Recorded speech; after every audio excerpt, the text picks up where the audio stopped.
You may know that I've talked about this subject a lot over the last few years, not because I hate people who have used IVF technology, not because I hate people that were born as a result of IVF technology, but kind of like we talked about yesterday, because I love people and I want better for people than what this technology is doing to humanity in the mass dehumanization of human beings. And I'm going to use the word human a lot today because I think it really, really matters for us to zoom in on. We are not talking about clumps of cells. We are not talking about unexplained tissue in a freezer somewhere. When we are talking about IVF, we are talking about embryos, which is a development stage of humanity that we have intentionally created.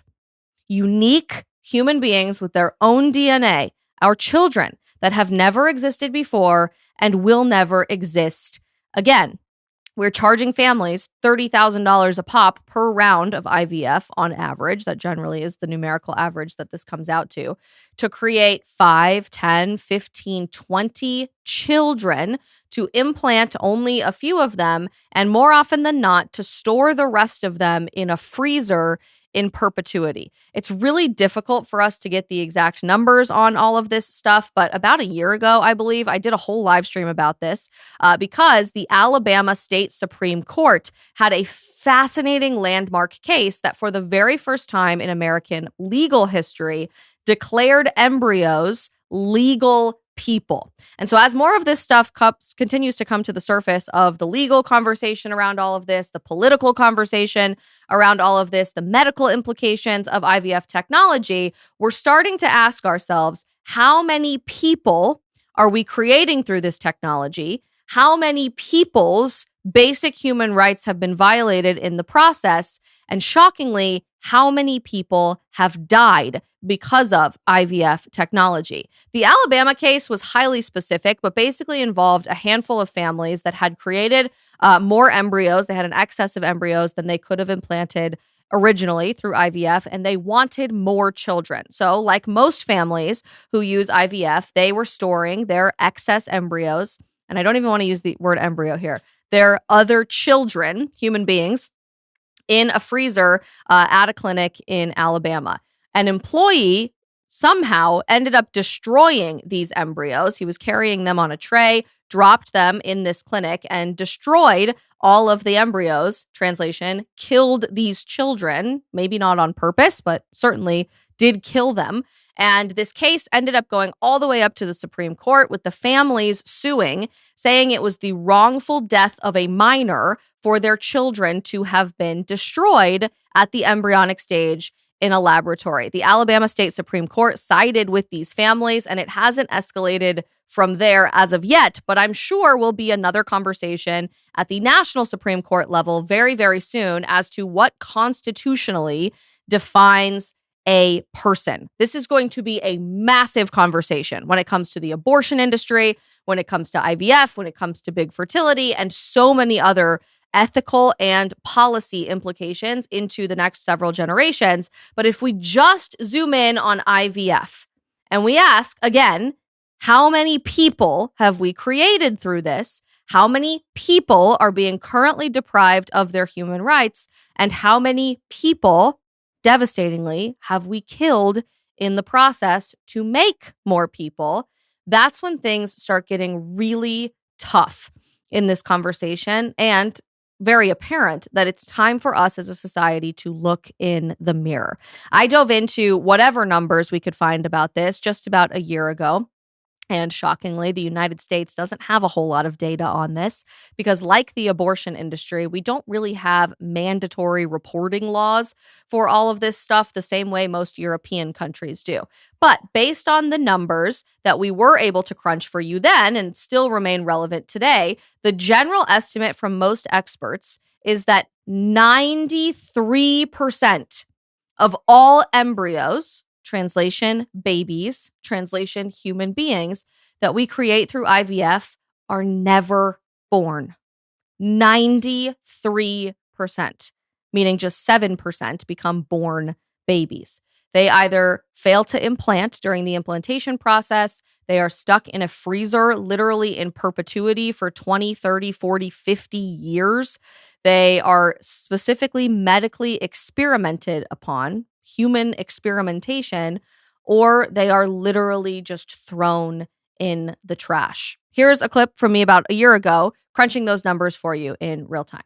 One report from the UK suggested that an average 15 embryos, 15 people, are created in each IVF cycle. So, only about 7% of all created embryos through IVF, of all created human beings through IVF, result in a live birth. Only 7%. The remaining 93% are either destroyed or indefinitely frozen with tiny odds of ever being implanted. 114 million people. A third of the population of the United States of America we've created in the last 40 years for the purpose of IVF. 114 million people. And 7% of them, 8 million, were born. So that means what? 93% of them were not.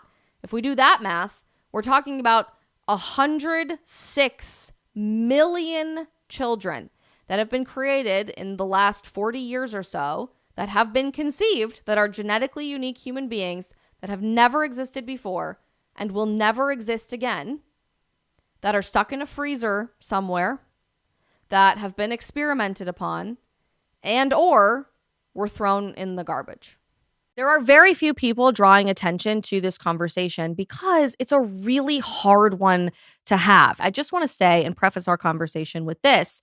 In no way, shape, or form I want you to hear me say that if you were created through the process of IVF, you are a bad person, or you are less of a person, or you don't deserve to be here. Not at all. In fact, I am a firm believer that in every single circumstance, the circumstances of your conception, how you were brought into the world, does not define your humanity. God does. So you are a human being just as much as anyone else is, and worthy of the same rights and dignity and protection as anyone else. In fact, that's why I care so much about this, because any other of your siblings potentially that are in a freezer somewhere are also human beings just as much as anyone else and deserve our dignity and human rights and protection. Nor am I saying, by the way, that if you are a family who has used IVF in the past, that you are evil people. Not at all. And it's honestly an injustice that this conversation hasn't happened in our country up to this point, because we've been afraid of asking some of these tough questions, letting people kind of feel offended about some of this stuff, and going out of our way to protect as many people as possible, even when it is very, very difficult emotionally to do so. Can I just say, nothing has transformed my life as a new mom for the better than my Helix mattress. The day that it showed up on my front step, I was thinking, oh my gosh, what the heck am I going to do with this thing? I already have a pretty great mattress that I really like. There's no way this mattress could be that much better.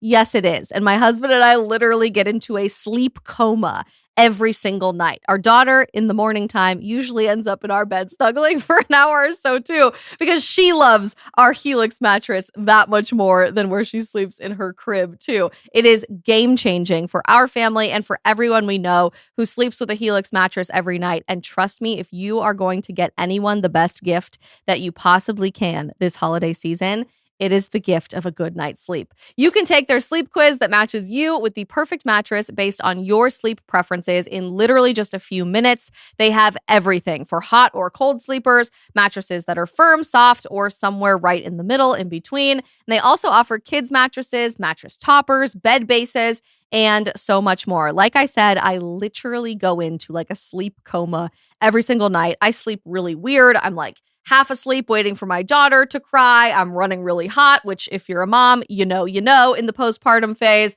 And for whatever reason, I used to get like maybe 2-3 hours of sleep a night. I am finally sleeping through the night again as a new mom since sleeping with my Helix mattress for the last few months. You want this too. Go to helixsleep.com/Isabel for 27% off site-wide. That is helixsleep.com/Isabel for 27% off site-wide. Make sure you enter our show name at checkout so that they know exactly who sent you. Again, that's helixsleep.com/Isabel.